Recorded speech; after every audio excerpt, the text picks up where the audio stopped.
What's on your mind? Ya, apa yang Anda pikirkan ketika Anda mendengar kata Natal?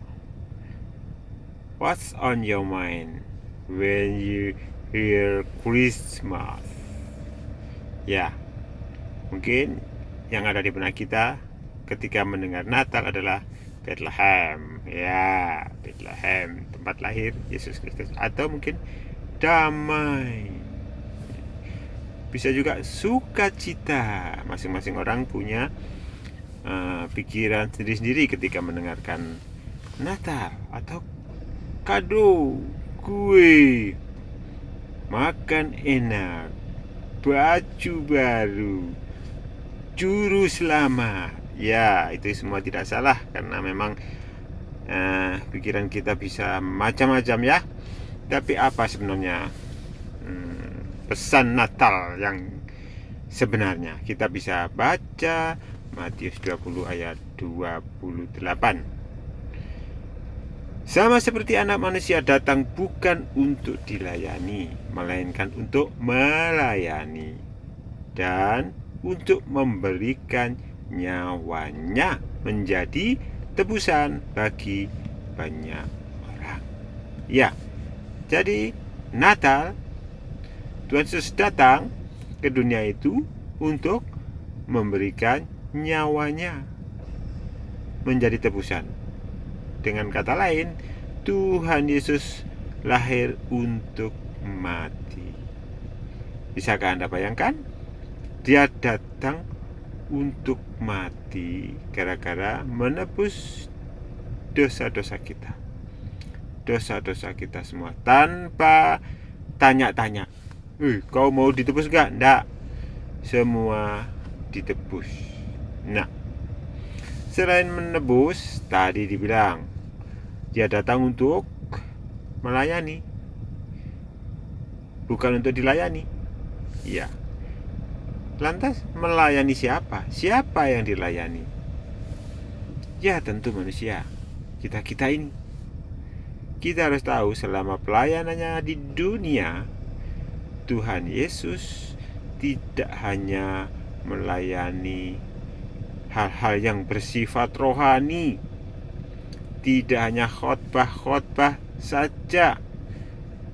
Dia menyembuhkan yang sakit, menguatkan yang lemah, memberi makan banyak orang, juga memberi solusi kepada banyak orang. Oleh karena itu, sampai sekarang pun tetap sama, dia tetap melayani. Dia bilang mintalah. Dalam Yohanes 16 ayat 23b dikatakan seperti ini. Sesungguhnya segala sesuatu yang kamu minta kepada Bapa akan diberikannya kepadamu dalam namaku. Ya, ayat 24 dilanjutkan. Ini Tuhan Yesus sedang bicara kepada murid-muridnya. Sampai sekarang kamu belum meminta sesuatu apapun dalam namaku. Mintalah maka kamu akan menerima, supaya penuhlah sukacitamu. Minta dalam nama Tuhan Yesus. Harus pakai nama Tuhan Yesus. Itu. Mengapa? Ya, Yohanes 14 ayat 6 mengatakan, kata Yesus kepadanya, Akulah jalan dan kebenaran dan hidup. Tidak ada seorang pun yang datang kepada Bapa kalau tidak melalui aku. Ya, Yesus itu jalan. Kalau kita meminta di dalam nama Tuhan Yesus, ya jalannya Tuhan Yesus, tidak ada yang lain. Keselamatan juga jalannya di Tuhan Yesus, tidak ada yang lain, karena Tuhan Yesus adalah kebenaran dan hidup. Nah, kita ingat ya, ketika Salomo ditanya Tuhan, mau minta apa? Mintalah apa yang hendak kuberikan kepadamu, kata Tuhan. Maka Salomo bilang, berikanlah kepada hambamu ini hati yang faham menimbang perkara untuk menghakimi umatmu, dengan dapat membedakan antara yang baik dan yang jahat, gitu. Dan seterusnya. Intinya, dia meminta pengertian untuk memutuskan hukum. Dia meminta hikmat, ya. Karena dia meminta hikmat, maka dia juga dikasih oleh Tuhan kekayaan, kemuliaan sepanjang hidupnya. Dan apabila dia menurut jalan yang ditunjukkan Tuhan, mengikuti segala ketetapan dan perintahnya, seperti Daud ayahnya, maka Tuhan akan memperpanjang umurnya. Ya. Namun di akhir hidupnya kita tahu bahwa Tuhan murka kepada Salomo, sebab hatinya telah menyimpang daripada Tuhan. Ya, dia sudah dua kali menembakkan kepada Salomo. Tuhan sudah 2 kali. Nah, kalau dalam perjanjian baru, Paulus juga meminta kepada Tuhan Yesus. Apa yang dia minta kepada Tuhan Yesus? Kita bisa lihat di Efesus 1 ayat 17. Begini bunyinya. Dan meminta kepada Allah Tuhan kita Yesus Kristus, yaitu Bapa yang mulia, supaya ia memberikan kepadamu roh hikmat dan wahyu untuk mengenal dia dengan benar. Jadi yang diminta oleh Paulus untuk jemaat Efesus adalah hikmat.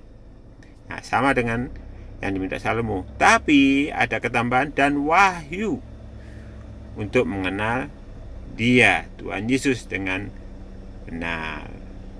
Hari ini sangat perlu, karena apa?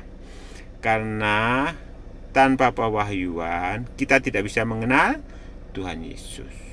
Ya, tanpa pewahyuan kita tidak bisa mengenal Tuhan Yesus. Ya, karena pewahyuan itu diberikan, maka kita meminta. Karena dalam 1 Korintus 2 ayat 10 dikatakan begini, karena kepada kita Allah telah menyatakan oleh roh, sebab roh menyelidiki segala sesuatu, bahkan hal-hal yang tersembunyi dalam diri Allah. Jadi tanpa Roh Kudus kita tidak bisa mengenal Allah, dan tanpa Roh Kudus kita juga tidak akan mendapat pewahyuan.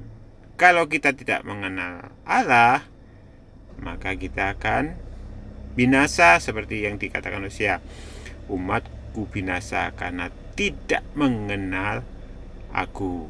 Oleh karena itu, saudara-saudara, mintalah hikmat dan pewahyuan kepada Tuhan. Oke. Tuhan Yesus memberkati saudara. Amin.